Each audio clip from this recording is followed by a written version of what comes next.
This meeting is being recorded. It told me so.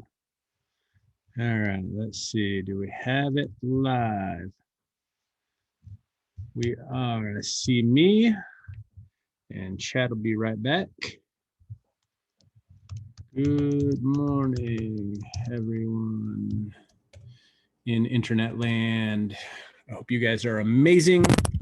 Hope your month is going awesome and you are ready for an exciting new personal development / leadership / life, how to be a better human. Let's see. All right. Got that all there. Got everybody showing. See everybody on there. So today's going to be a fun one with Kindra Hall. As you can see from the title, breaking the burnout cycle. How many of you know you get burnt out? Raise your hand. I'm gonna raise both of mine. Guys, burnout is inevitable, but there is a way to get through it and to get past it and to continue on rather than just giving up. I think a lot of times what happens is the reason why people tend to give up is because they get burnout. So if we can help you get past that burnout stage and then continue on and then be aware that there's a burnout stage, I think it'll help you become more and more successful at what you're trying to accomplish. So let's go ahead and jump on today. Now we'll get this started.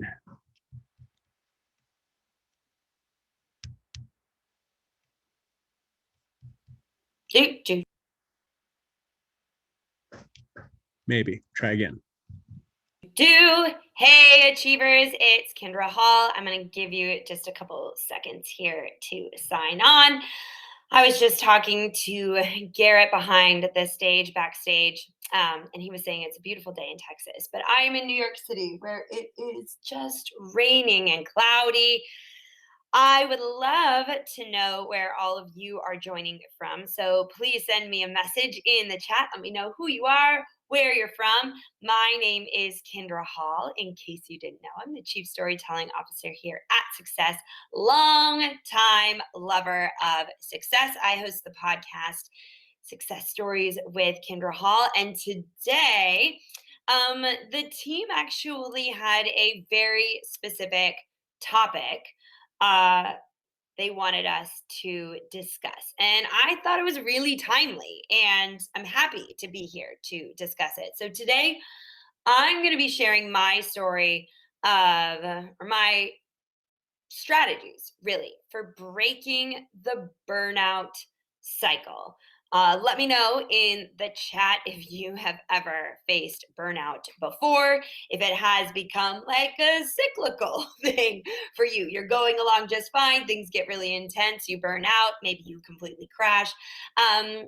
I have definitely had those moments of burnout. And I feel like over the years, I personally have gotten a lot, the Success Achievers community is in it right now. I feel like I myself have gotten a lot better at managing it. If this is something that you yourself want to work on, if you are in the middle of a burnout phase or you can sense one coming, I know that summer vacation can sometimes be filled with a lot of joy. Hey, Laura from Oklahoma. Sometimes it can be filled with a lot of stress as schedules move around. We are going to be hosting a 30-day challenge all about, hi, Lauren Cannon, I miss you, all about breaking the burnout cycle. That will be in the Achievers group, so keep your eyes open for that. But here's where I want to start with one of my many stories of burnout, and then a few of the key strategies I use to break the cycle. And really, the strategy is asking yourself some really specific questions. So, as I was thinking about this, I thought about one time in particular, and actually one evening in particular. Hey, everyone who's tuning in. It would have been the summer of 2019, and I was in the middle or coming to the very end of launching my book, Stories That Stick. It released in September 2019. And I had a really big goal when it came to that book. And I think that that is actually something that happens. That's one of the reasons that burnout is so prevalent, especially among achievers, is we set really big goals and we do whatever we can to achieve them. And that's where I was in that moment. When I say we, it was my husband and I were really in charge. We were the head of the launch team. And then, of course, we have our two kids, and they were a part of it too. And it was getting, hey, Rudy, I'm in New York too. Hey, neighbor. I was traveling all the time. I mean, I didn't even have a time zone. I was coming and going so many places. We were shipping packages because we were doing pre-orders of the book and giving people previews of the book if they pre-ordered. So we were shipping things. We were trying to create new opportunities for people to bulk order the book. We were running all because I had the goal of being on the bestseller list. And we were killing ourselves for it. And Michael and I, we've been working together ever since we met. We met at work before we started our own company together. Hey to everyone who's tuning in. And we'd worked in really extreme circumstances before, but this was just too much. And we were yelling at each other, we were fighting, it was bad. And I remember one night in particular, we were yelling at each other. I was in the kitchen, he was in the living room. Our kids had gone to their bedrooms. And this is not our typical MO. This is not how we communicate with each other. And I just said, I can't do this anymore. I want to quit. Yelled it. And he said, I don't want to do this anymore either. And we both just collapsed and took the rest of the night off. And I remember that night laying in bed awake thinking, where did we go wrong? And how do I not do this to myself again? And we've had those moments throughout. I mean, I've had those moments in high school where I had complete burnout. I had those moments during the pandemic as a parent where I had complete burnout. So if you've ever had that moment where you lay in bed wondering, how do I stop from feeling this way? I've been there. And here are a few things that I found really help. A set of specific questions you can ask yourself to figure out the best way out of your burnout and the best way forward so you don't face burnout again. So, a couple of questions. Number 1, why? Number 2, where? Number 3, what? Number 4, how? And then there's one more question that is the most important of them all, but I'm going to save that to the end. So these are the questions that I systematically go through and ask myself when I feel burnout approaching. And I'm really hoping these are questions you can ask yourself too that will help keep you on the right path instead of a full crash and burn. So first, the question of why. And as achievers, I encourage you to ask yourself this question at least once a month. Why am I working so hard? Why? Why am I putting it all out there? Why am I burning the midnight oil? Why am I saying no to my friends, to my family? Why am I not? Why?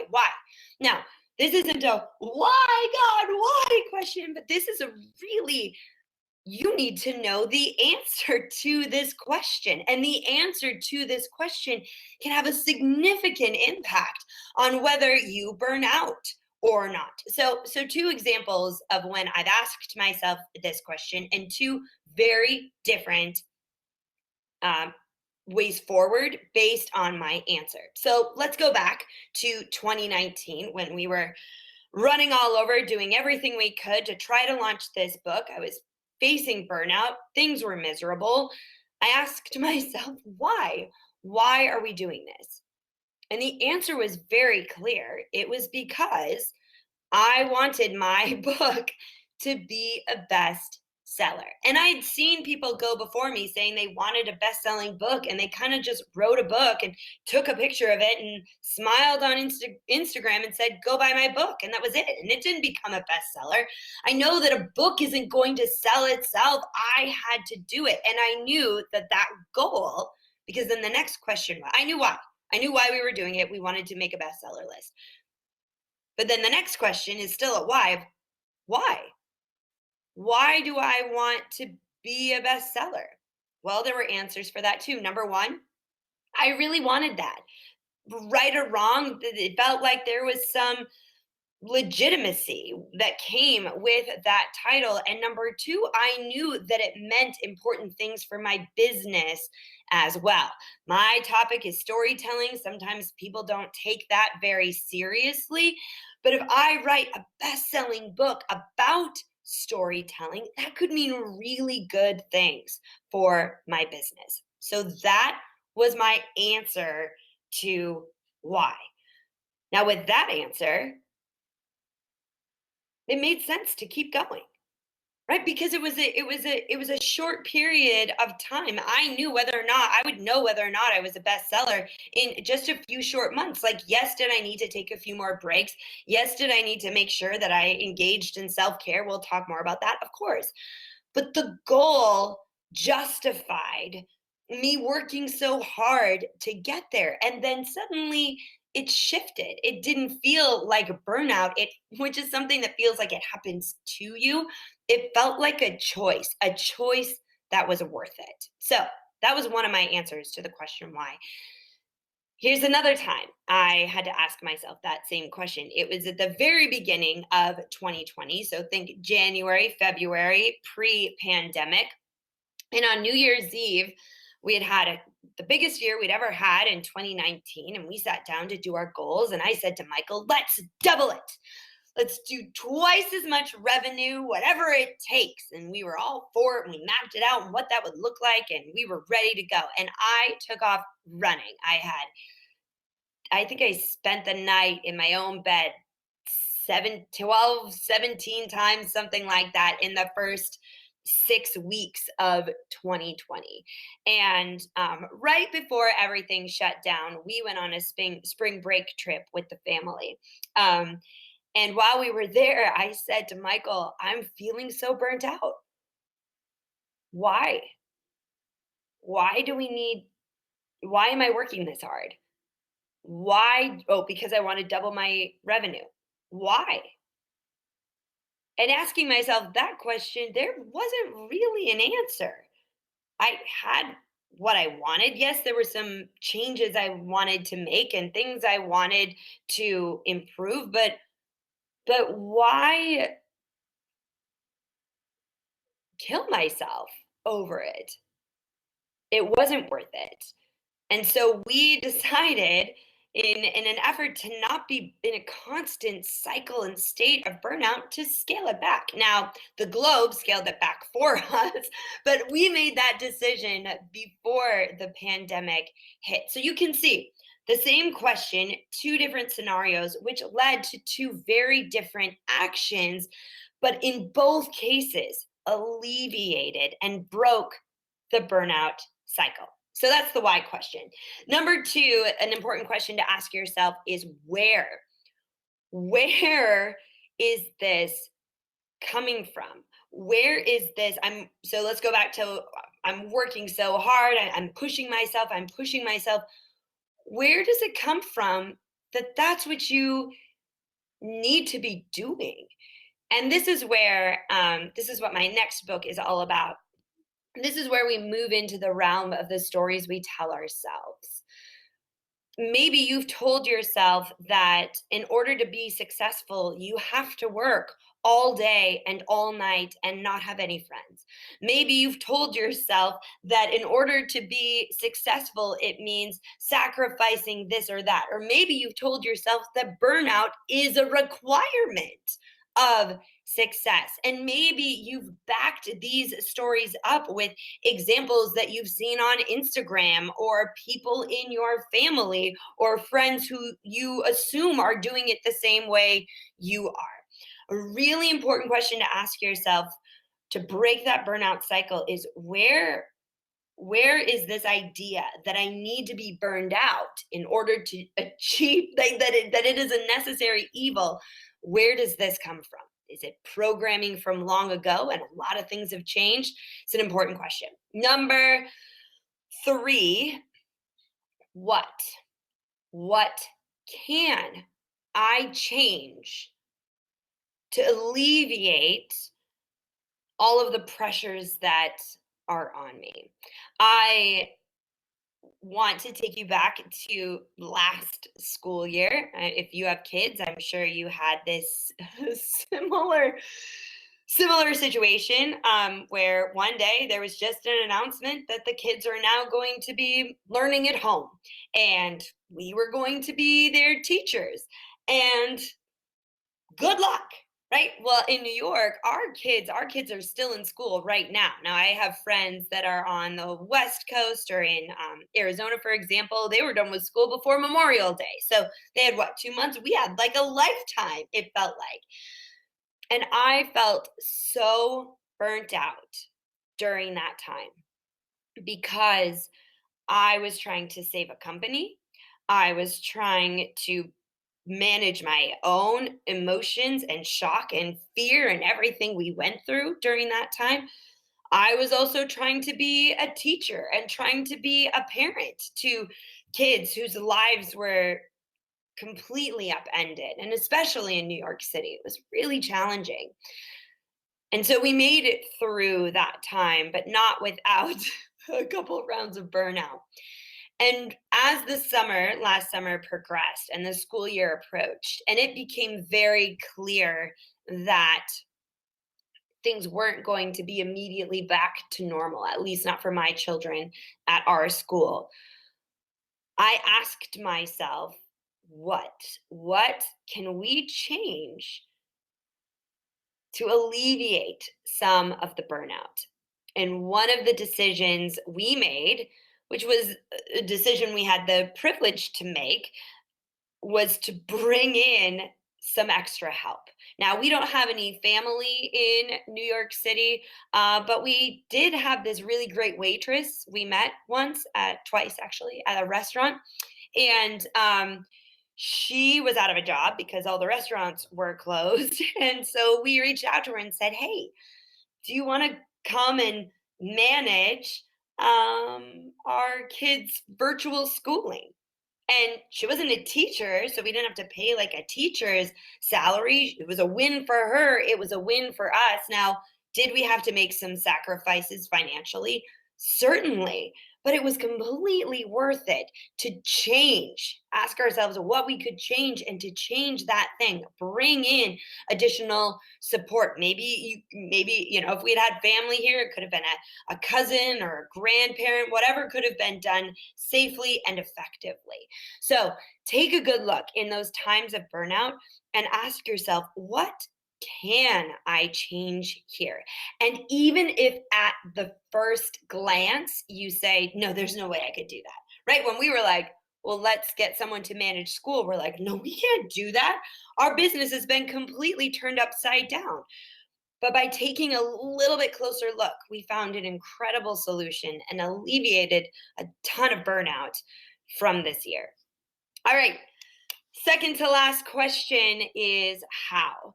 How do I take care of myself? I don't think you can talk about burnout without talking about self-care. How many of you have heard about self-care before sitting in this training right now? Everybody's hands goes in the air, right? Self-care is a very popular word right now. It's a very popular topic of conversation, but I also feel like in its popularization, we've made some pretty strict assumptions about what constitutes self-care. Bubble baths and manicures, I'm sorry. I hate having to sit there with my fingers in somebody else's hands for an hour. And I think sitting in a vat of my own filth in a bath is disgusting.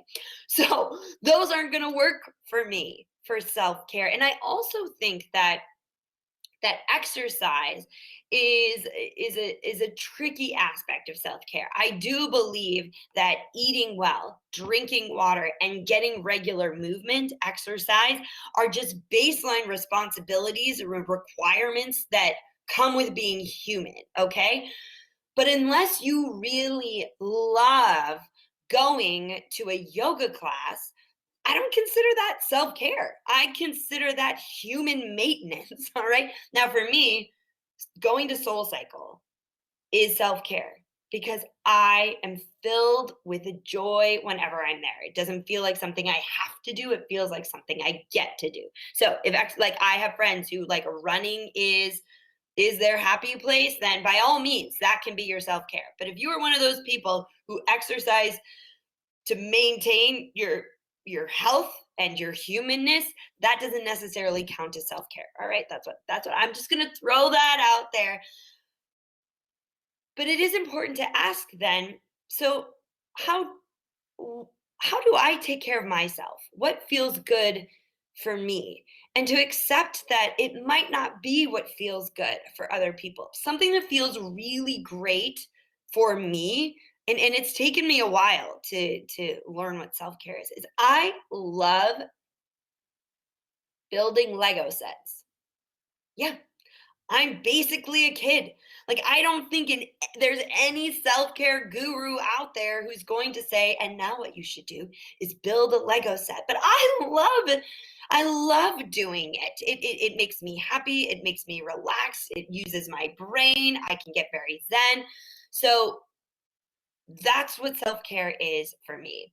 So, as the friend said, self care maybe is out to lunch with your friends, or maybe self-care is just time to yourself to do nothing, not even like read a book, but to ask in times of burnout, if you aren't really clear on what makes you feel better, you're not going to be able to make yourself feel better. So ask yourself, how do I take care of myself? All right, so those are the questions: why, where, what, how. But here is the most important thing, and it may be a little contradictory to what we typically hear, but just go with me. I mentioned that the next project I'm working on is all about the stories we tell ourselves, and how so many of the stories are automatic. We don't even realize that they're happening in the back of our minds. So many of the stories are designed to hold us back, are designed to keep us safe, and end up not, if you're someone with goals who is trying to achieve something, they're the stories that keep you in a place of self-doubt and inaction. And so adjusting the stories and paying really careful attention to the stories we tell ourselves about all aspects of our lives, including our success, including what we do to achieve that success, will have an enormous impact on your ability to do it. So, one of the big challenges I have felt personally, and maybe you have felt this as well, with burnout, is the stories I tell myself that are either about burnout or that lead to burnout. It's the that lead to emotional burnout. So, for example, maybe you are going towards a really big goal, like you have something you want to achieve, there's something that you're shooting for, and somewhere in the back of your mind you're telling yourself stories of people who made it look easier. You're telling yourself stories of times where you've tried to achieve a big goal before and missed it. You're telling yourself stories in the moment about how you're failing, essentially, like it should be easier, you shouldn't be feeling a burnout right now, or look at you, you're going to do all of this action and it's never going to amount to anything. Either one of those stories, either one of those statements is going to add fuel to your burnout fire. It's going to shrivel up your fuse so much more quickly.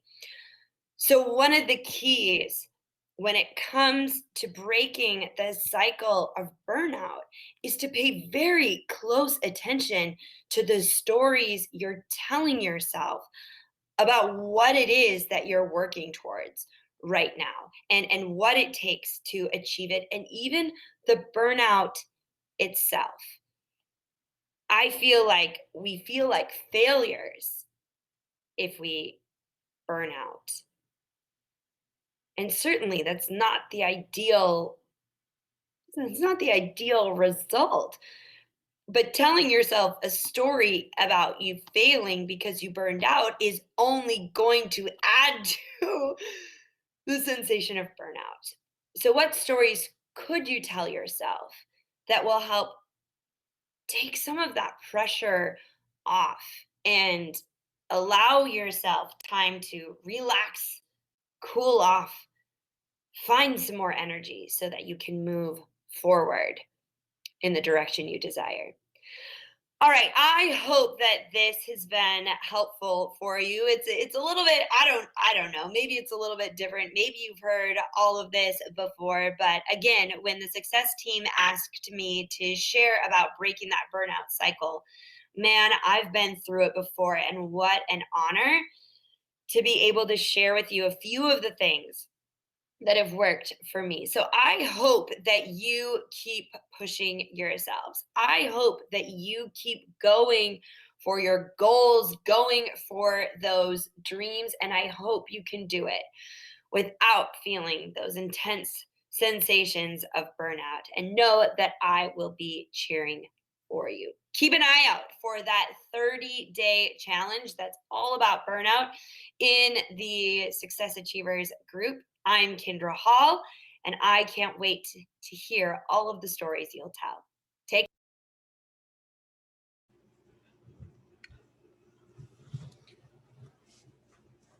All right, guys. So welcome back to another edition of Super Personal Development. This time we're talking about breaking the burnout cycle. This is something that, like I said earlier, before we started watching the video on it, was something that's prevalent in everything from people that are just getting started to people that are longtime veterans. I mean, when I said raise your hand if you've ever felt burnt out, I'm raising my hand and Steph's behind raising her hands too. Guys, it's natural. It happens. It's a feeling that you're going to get, especially when you're working with people and trying to attain great things. You know, the first thing she said is burnout is prevalent when you're trying to do anything big and you're trying to do anything that make it happen. So think about that. When you get into this business or in any endeavor, you set a goal for it. And in the beginning, you're doing all of the things. Well, if you set your goal so big that you haven't had a chance to check in to see your progress, you may end up getting burnt out. So what you need to do is, while you're going along, make sure that you have landmarks that you create for yourself to show that you've had progress. Did you get your 5 customers for the week? Did you help somebody join your team? Did you do so many, of your, I guess you would say, action steps, your things that you are holding yourself accountable for the day? Did you do those? Those small things, when you look at those, are actual wins on the way to your big goal. And she said, normally when it comes to burnout, you get to a point where you just shout out, I can't do this anymore. I quit. Now, the problem there is that 90% of people, when they get to that point, they quit. The 10% of super successful people just know that that's a road bump and they keep going. So today we want to help you with the mindset of what it takes to get to the I can't do this anymore, I quit stage, to pass that to the success. So the things that you have to ask yourself is number one, why am I working so hard? Why am I doing it all? You know, when we have people come into the business, we ask them why they're doing this. Why did you get started? What is it about this that caused you to want to step out of the norm and start a business for yourself? Most people don't go out of their way to become entrepreneurs by happenstance. What is it? What is the reason behind why you're doing this? You know, for us, it's we needed the money. We were standing in food lines. We were losing our houses. We were losing our franchises. It was a place of need. But behind that, there's another reason: security. We wanted security and to feel like we had things under control when everything around us was in chaos. So what is it for? You say, okay, I want some extra money. Okay, well, then the next question behind that is why? Well, because I want to stay home with my children. Okay, that's something we can grab onto. You know, why? Because I want time freedom. I want to be able to spend my time the way that I want to. You know, once we grab onto those whys, now we have the ability to talk through how to push through, because when your why is big enough, you are able to get past those points, because all we have to do is look back at why we're doing this. Is it because you want to create generational wealth for your family and take your family tree from being the Charlie Brown Christmas tree to the, you know, tree in New York Times Square? Because it only takes one person in one family to make that decision. And is that going to be your decision?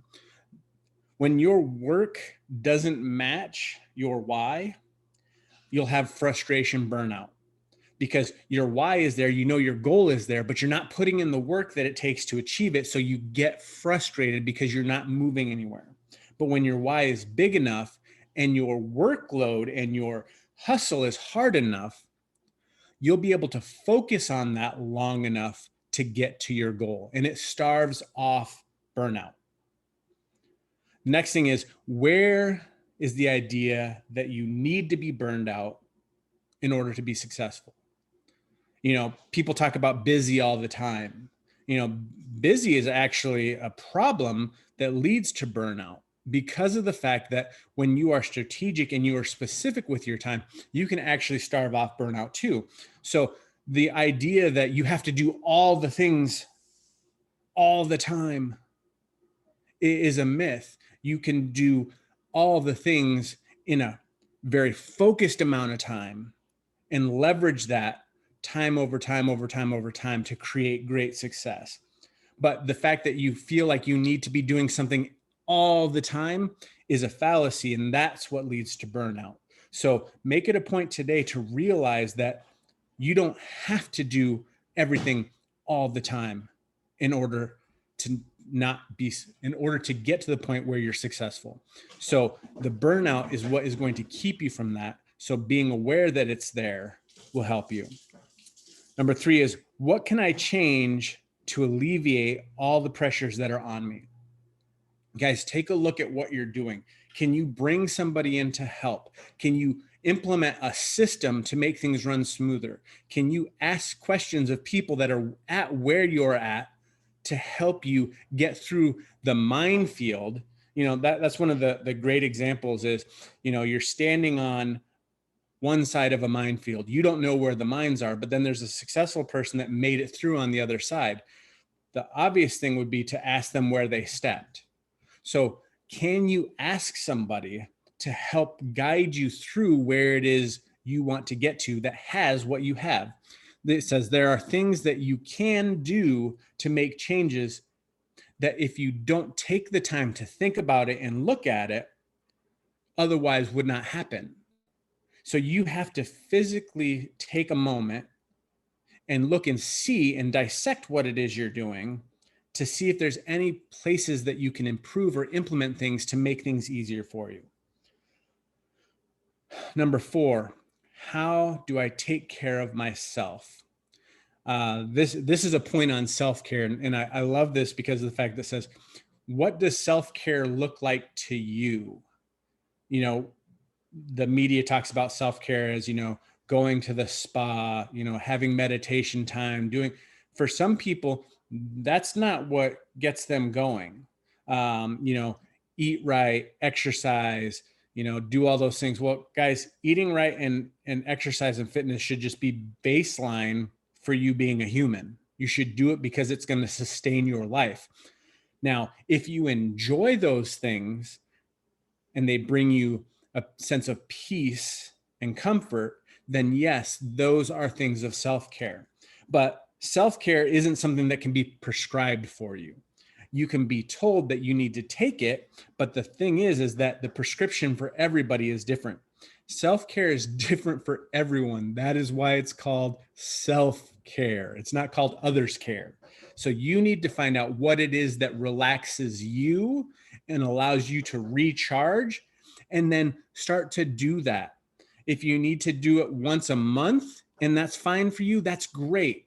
Some people have to do it once a week. Others, man, if they don't do it daily, they're a wreck.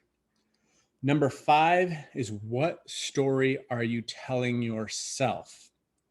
Guys, self-talk is so important when it comes to burnout because of the fact that what we think about and the thoughts that we have about how things are going ultimately create the habits and the things that we're taking action on, which can cause the burnout. So what are you telling yourself about your past and your present situation that's causing the burnout? Is the story that you're telling yourself cause for it? Are the things that you're saying constantly negative or doubting, or, you're looking at the situation as it's never going to change and there's no way out of it? Well, then yes, the burnout is real. But if that same person in the similar situation has a different thought process about, this is only a point in time, I can get through this, I know God has given me everything that I need to accomplish this, your focus is on the positive and it will bring you out of the burnout cycle. So you have to pay attention to the narrative that you're saying to yourself. Are you fueling the burnout, or are you fueling the fire to press on? Guys, we know burnout is real. Hopefully, some of the stuff that we talked about today can help you get through burnout if you're currently there. Or if you're not there, now you're aware of what you can do to prevent it. Guys, go out and make it an awesome day. Can't wait to see you here again next time. We'll see you again soon.